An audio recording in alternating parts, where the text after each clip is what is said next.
Welcome to the Omnisports Podcast.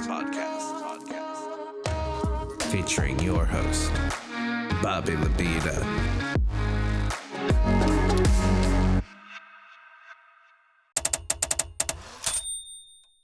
Hello and welcome back to another week of the NBA Omnisports Podcast. I'm your host, Bobby Labita, back for week 24 action. So if this past week you were stuck on a planet that has a massive desert and through some weird miscommunications, they all think you're the Messiah and they're willing to kill anyone on your behalf, don't worry, I got your back. But before we get into this week's action, let's talk about our sponsor this week. And our sponsor this week is not coming in last. I do apologize that this podcast is a day later than usual, but part of the reason is I was actually doing my own competing this weekend at a regional bowling tournament, a professional bowling tournament, and I did not come in last. I don't know what place I came in, but I did not come in last, and sometimes just beating one professional is all you need to feel good about yourself. Now we're going to get into this week's episode, and this week's episode is going to be structured just a little bit differently. We're going to start off with the news, and we're going to start off with all of that basic stuff, and then we're going to end with our storylines. Another difference this week is two of our storylines are really incorporating a bunch of different things within a single storyline, and I just felt it'd be a better way to talk about these different conversations. So if it feels too long and I'm like talking about too much in one storyline, let me know in the comments below or wherever you leave them on Spotify or YouTube or Apple Podcasts, or email the Omnisports Gmail. You can do any of that sort of stuff to let me know if that's working for you. But before we get into your thoughts, let's hear my thoughts on the news and notes.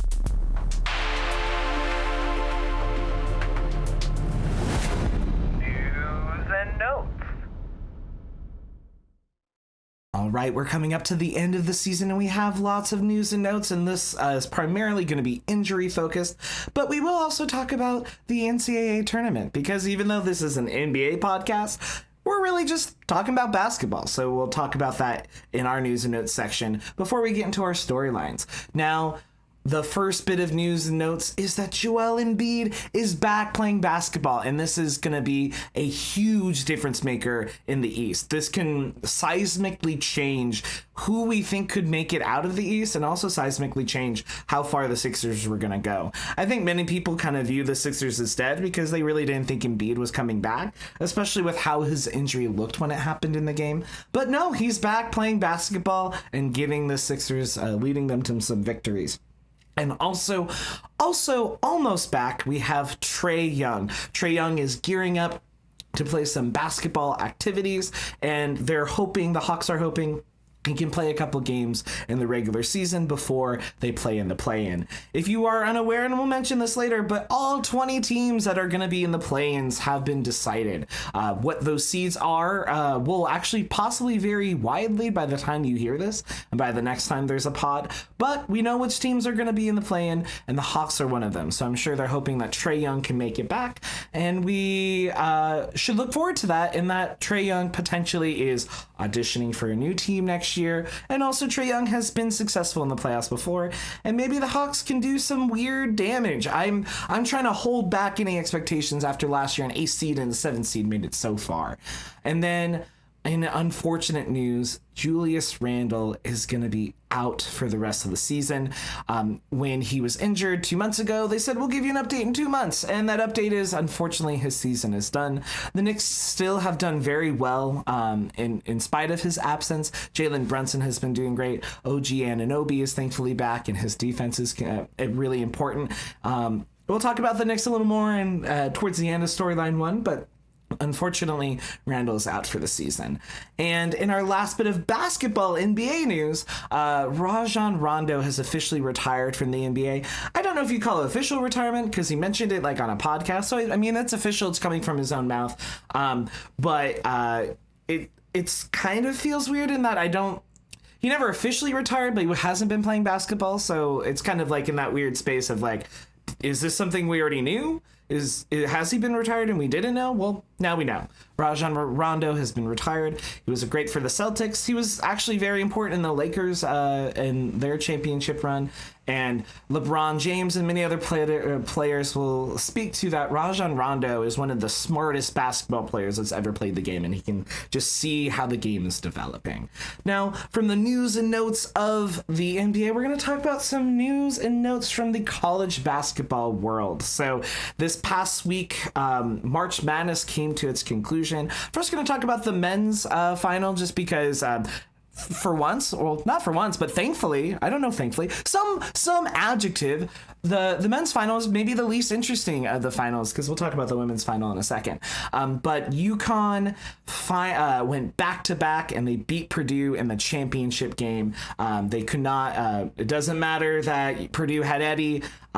Purdue just couldn't shoot the ball like they'd been shooting it all season. And UConn played a great game. They made sure they had easy and open shots, and it was just really good coaching, by their coach, who now UConn has gone back to back, and they've won 6 championships since like the late 90s, and they've won more championships as like Kentucky or as Duke, and so UConn's sort of a bit of a powerhouse in the NCAA, and we don't think of them as such just because they've kind of come onto the scene so recently, right?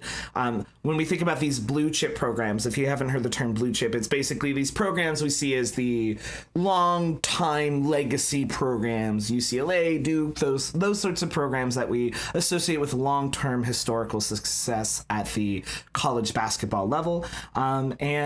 I think this game was really exciting in that you're going to see a few of these players definitely make it and be high draft prospects, which is one of the reasons also we're talking about this, is think about the draft and think about what players are coming up. But it ends the, March Madness. It was not so much there weren't as many upsets as maybe we'd expect. The best, highest rated 2 teams were the 2 that made it to finals, in UConn and Purdue. In my brackets, I did like 30 of them. UConn and Purdue were the ones that I had winning the most, and that translated me winning no money. So that kind of sucked. It sucks getting it right, but not getting right enough, because I was bad at all the other things. I was good at getting a winner, but not the rest of the Elite Four. But now, probably in the major college basketball news, Iowa played South Carolina, and this was the big ticket game, Sunday noon.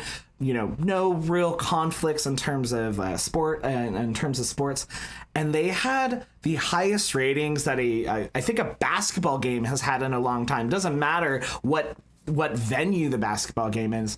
And it was one of the highest rated NCAA games of all time. And the reason for that is Caitlin Clark. The world has been sort of taken by storm by Caitlin Clark. This happened last year, but it's again happening, especially with all the records that she's broken. It's likely, according to Shams Charania, that at this point, Steph Curry versus Sabrina Ionescu is very likely for next year, but also we're told that Caitlin Clark and potentially Klay Thompson could make it a 2v2. Luka Doncic on Caitlin Clark has to say this: she's the woman's Steph Curry. She can shoot it better than me, and coming from who, in my opinion, which we'll talk about more next week, this season's MVP, Caitlin Clark has received high praise, but it didn't matter how good she was, because South Carolina completed their undefeated season and beat Iowa 87-75 in the final. And this led to weird kind of backlash after, as a couple of WNBA, players were kind of like, Caitlin Clark's going to learn when she makes it to the NBA how hard it is. I think she probably knows it's hard. But then people misconstrued those comments, which were kind of benign, because it's true. And in college, you can be hot stuff, but it doesn't matter till you make it to the pros.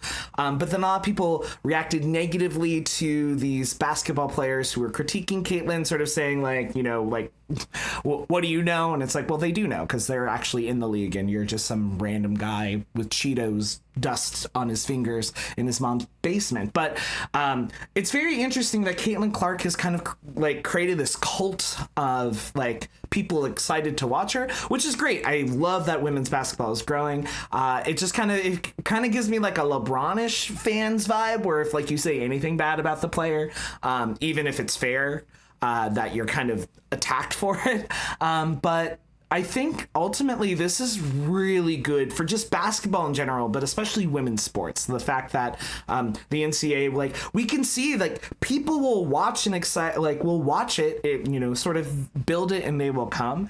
And so I think if you're excited about basketball, you know, I think just growing the women's, you know, the WNBA, you can get basketball more year round, which is awesome.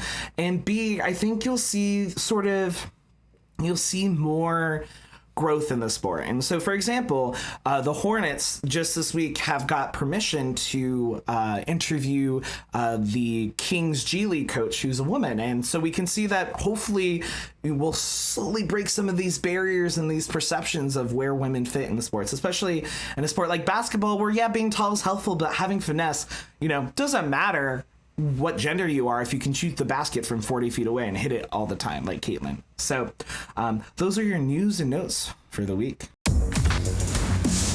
Storylines of the week.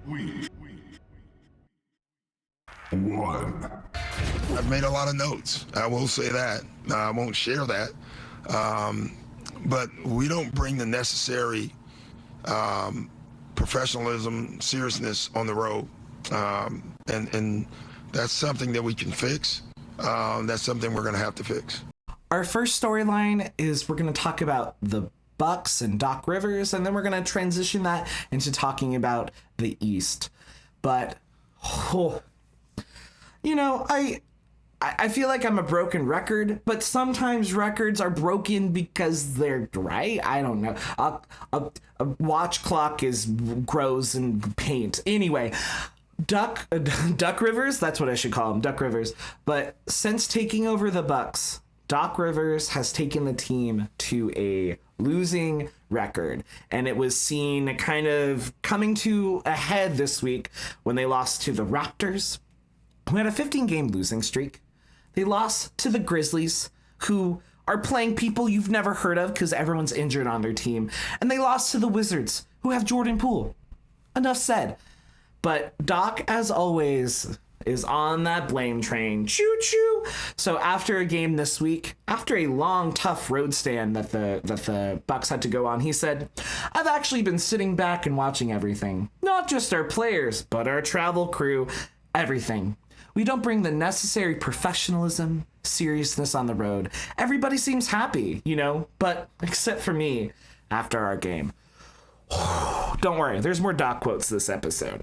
But, like, there's been a joke a long time online. It's like, oh, when is Doc Rivers going to throw the bus driver of the team under the bus? And he just freaking did, complaining about their travel crew. These are people, like, you're talking about janitors, you're talking about fitness staff, you're talking about ball boys, right? And you're critiquing their professionalism while you're in a mic in front of the media critiquing them, not realizing you are being unprofessional in the moment.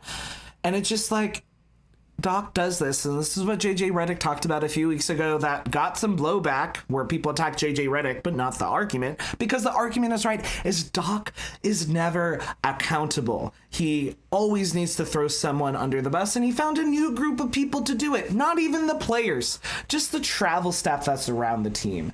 And it's wild. We see another quote from Doc Rivers this week where he mentioned that after these losses, that one of the officials told him during the game, "Man, you can feel the heaviness of your team right now." Okay, this may be true, but Doc, what is the benefit of telling us, the fans, or the media, that the referees are talking shit to you about your players and the heaviness of them? A, that is your job to make it not so heavy. B, how are either of those quotes gonna make me as a player go, yeah, I'm motivated to die for this coach. I'm motivated to put it all on the line to make sure that we win? No, because he's going to throw me under the bus. And we saw this week in what to me was one of the dumbest coaching decisions I've seen by him, and there's been a few. The Bucks were playing the Knicks, and they were down by 16, and then they made not one, but 2 3-pointers to cut the lead to 10. Now, there was only a minute and 10 seconds left, which is not a lot of time to make up 10 points. But in today's NBA, when we have 3-pointers, and when you have Damian Lillard, one of the best 3-point shooters of all time, Doc Rivers subbed the team out, his starters out. Why have them in if they're going to make 2 threes on back-to-back possessions and then just... And if you watch the clip, the players are like, what? The coaching staff's like, what? Like, you are in the middle of a playoff battle. It's not like the Celtics. Celtics, you can do whatever you want because you are the first seed for sure. Bucks, you are almost losing the second seed, which we're going to talk about in a second. But why would you not have your players fight to the end? It makes absolutely no sense. And then throwing everyone under the bus. Now, with this, what's wild is that we can see that the since taking over, like, the Bucks, this is what their record was before. The Bucks were 32-14 under Adrian Griffin and their interim coach Prunty. And now they are 15-17 with Doc Rivers. And we're talking about they have Giannis, 2-time MVP. Finals MVP. You have Dame Lillard, like I said, one of the clutchest, best 3-point shooters of all time, and nothing is going on. And this is what it looks like in terms of the standings right now, just so you have a sense. In the East, Boston, we know what's going on with them. They are coasting, and they're still 8-2 in their last 10, which is offensive. And then you have this log jam. You have Milwaukee in second with 47 wins, and then this is true. You have Orlando, New York, Cleveland, and Indiana, those 4 teams with 46 wins. Now, Cleveland and Indiana have more, losses in the, loss column. But the Bucks could potentially fall to the 6th seed very easily. And this is the kind of stuff that Doc Rivers is talking about. Now, kind of looking into the East, and again, we're going to break this down a little more. Looking at the bottom end, it's very clear who your 9 and 10 seeds are because it's already locked. Chicago and Atlanta. Chicago's 37-41 and Atlanta's 36-42. Potentially those seeds could flop and then Atlanta could have the home game. As a reminder, the 9 and 10 seeds, the way it works, if you win, you get to play one more game against the loser of the 7 and 8 seed. And if you lose, you're just done. So 9 and 10 is a very stressful place to be.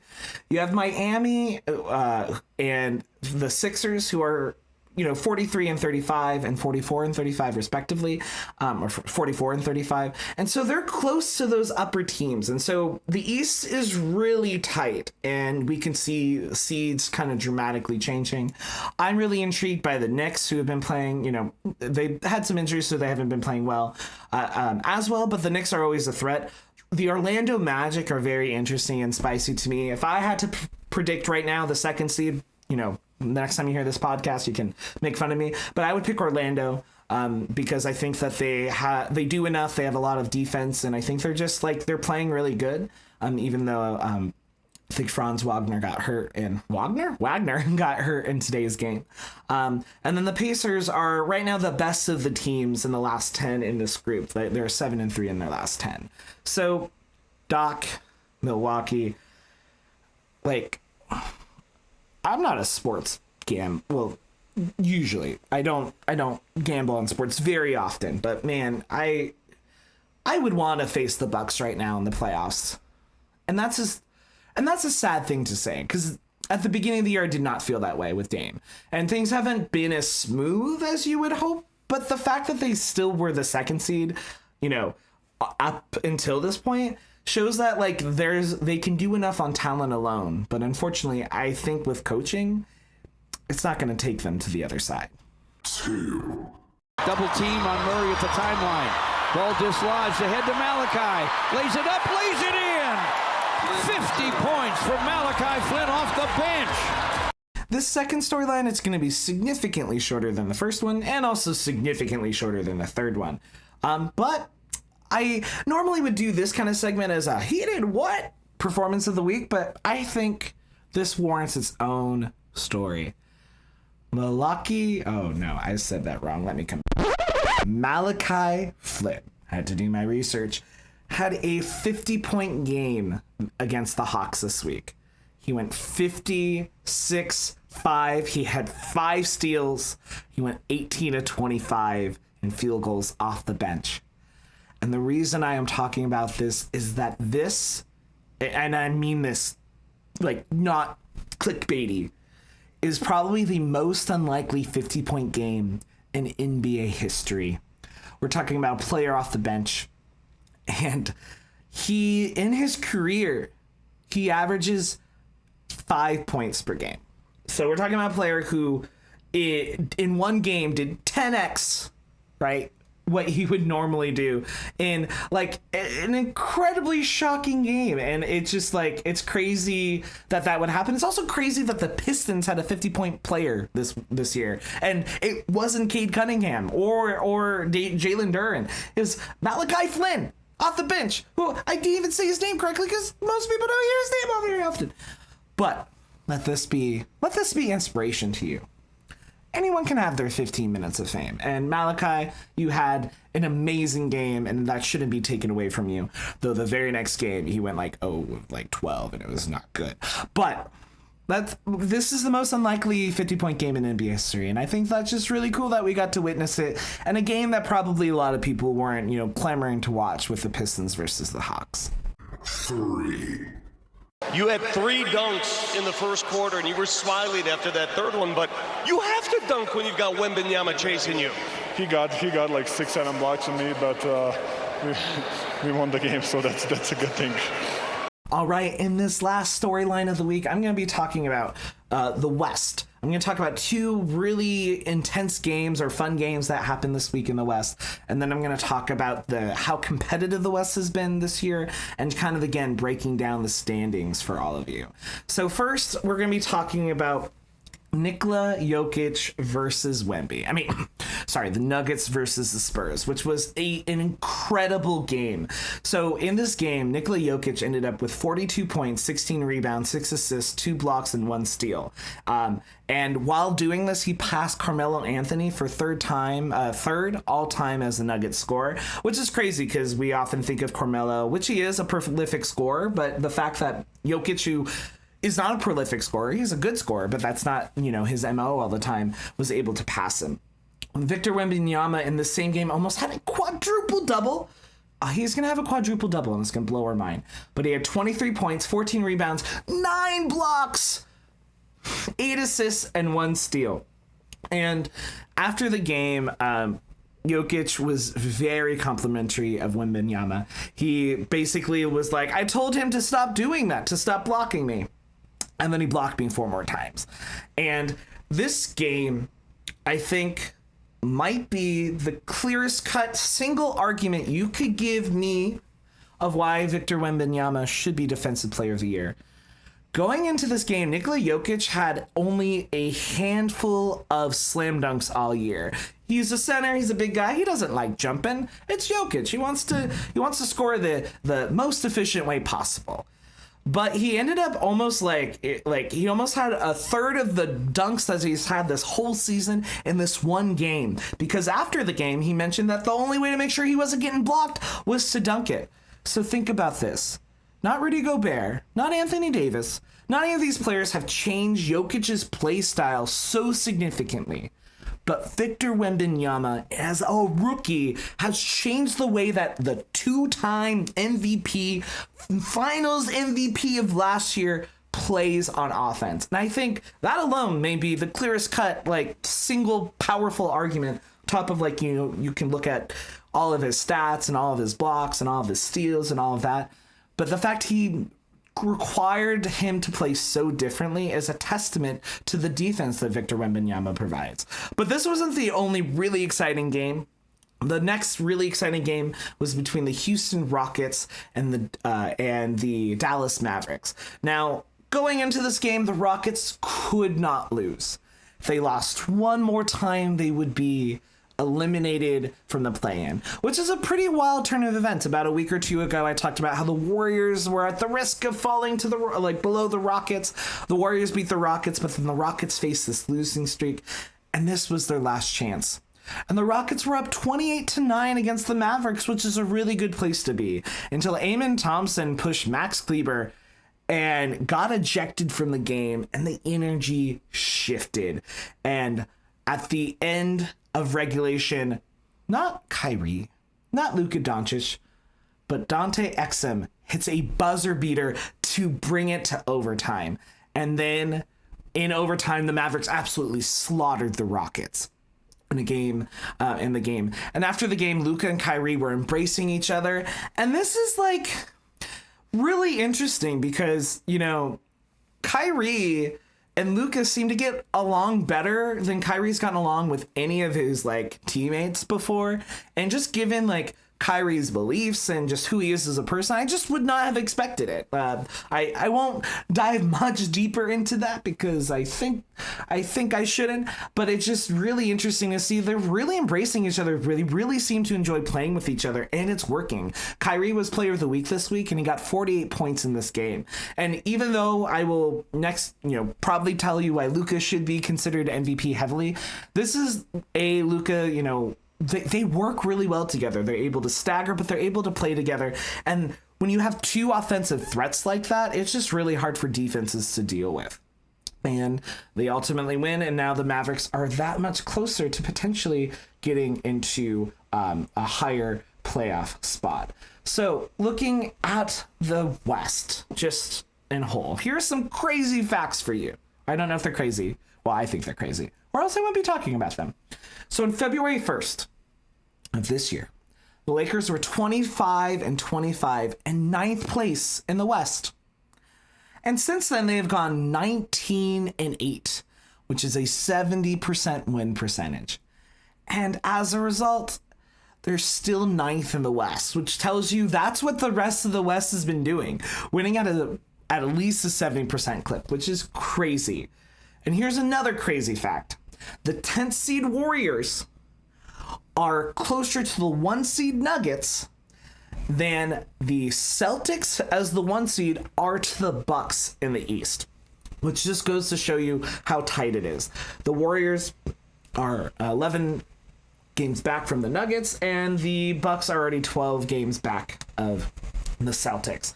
And so it's going to be really tight as we get into it. So what does it look like is going to happen? Well, first off, it's so tight I can't tell you the seeds necessarily. Right now, it really looks like that Golden State will likely be the 10th seed. They're currently 43-35, but they are 2 games behind the LA Lakers, the Kings, and then they're 3 games behind the Suns and the Pelicans. And so that the Warriors are pretty much guaranteed to be the 10th seed, and I mean, the Warriors are always a risk, but, the Warriors, if they have to play away, I'm worried if, there's any cracks in the system. I'm worried, if Draymond loses it, or if Klay, there's a lot of question marks. Will Klay have a good game? Steph, who's typically very clutch. 2 years ago, the Warriors lost 2 play-in games.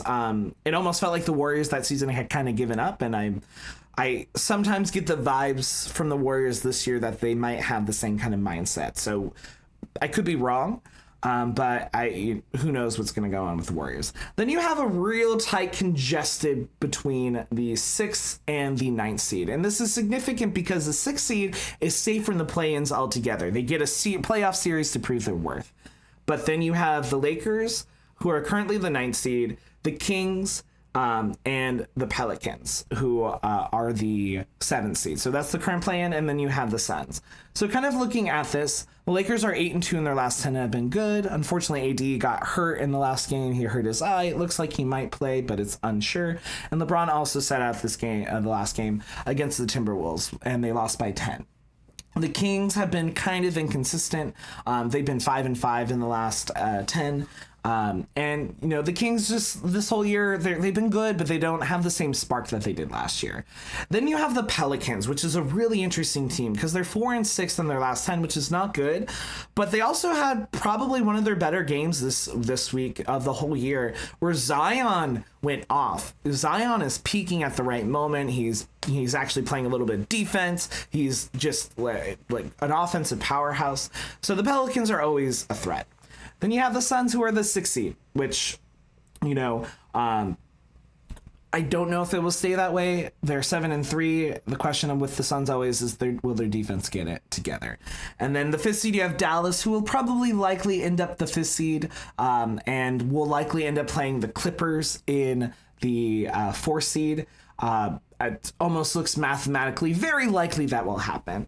And this is pretty significant because there's a bit of the Mavs have a bit of a rivalry with the Suns. That's more Luka and Booker specifically. But there's also a Clippers-Mavs rivalry, which the Mavs have they're the winners in that rivalry. The last couple, the Mavs have faced the Clippers in the playoffs a couple times in the last couple years, and they've always eliminated them. So if I'm a Clippers fan, I'm not excited about this matchup, especially while Dallas 9-1 their last 10 is playing so hot. That's likely your 4th and 5th seed matchup. And then for your top 3 seeds, it's really tight. It's only one game that separates the 1 seed and the 1st and 2nd seed to the 3rd seed, the Thunder, who are 53 and 25. And then you have a tie with the 1st seed with 54 and 24, both the Timberwolves and the Nuggets. And the Timberwolves own the tiebreaker. I think next week I'll be able to talk about matchups and things more specific of that nature. But this is really interesting, right? Because if things were to go as they currently are, let's just say hypothetically, you have Minnesota either playing, one of the Kings, Pelicans, Lakers, or Golden State, which is no walk in the park. You have Denver playing, again, either the Pelicans or the Kings. Those are the only options for Denver. Then you'd have Oklahoma City playing Phoenix, which is the battle of new versus old. And then you have Dallas versus the Clippers. And pretty much minus Denver, just because I think I really trust Denver in a 7-game series against almost any team.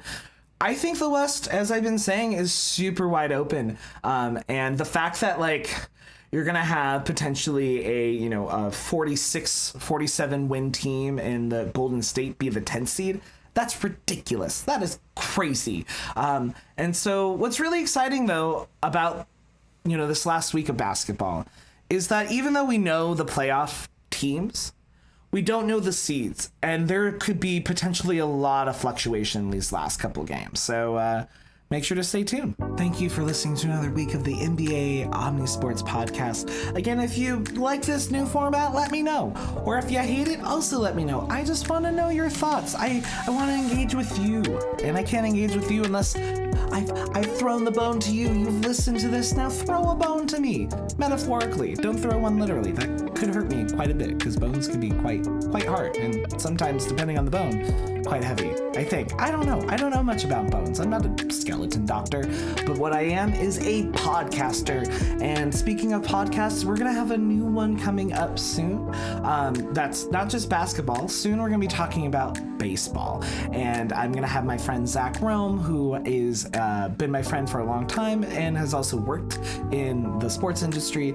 And so I'm really excited. We're gonna be doing some live streams, I think, where we're gonna talk about baseball. It's gonna not be as frequent as this podcast. It will likely be a every other week situation, once a month situation. We're still trying to figure it out, but if you're interested in baseball, just make sure to keep that on the horizon, that this opportunity will be coming up. And as always, please join our Discord down below. We want to build a community. I want to watch basketball with people, talk about basketball as these games are going on, as the playoffs get started. Next week, we're going to be looking at the playoff matchups, and that will be pretty much the entire, the entire pod. We might talk about stats. After that, we'll probably have a podcast where we're going to talk more specifically about the end of year awards. I don't want to do that too soon. I think some people want to do that immediately when the season ends. I want to let it breathe a moment so that it's not too reactionary. But a lot of sports media and content is reactionary because that's all we have is reactions to things. And I'm reacting weirdly right now with my voice, but that's okay. Thank you all for another week and another listen. Please tell your friends about this podcast. It would absolutely overjoy me to have more people listening and be part of this community. So as always, thank you and have a wonderful week.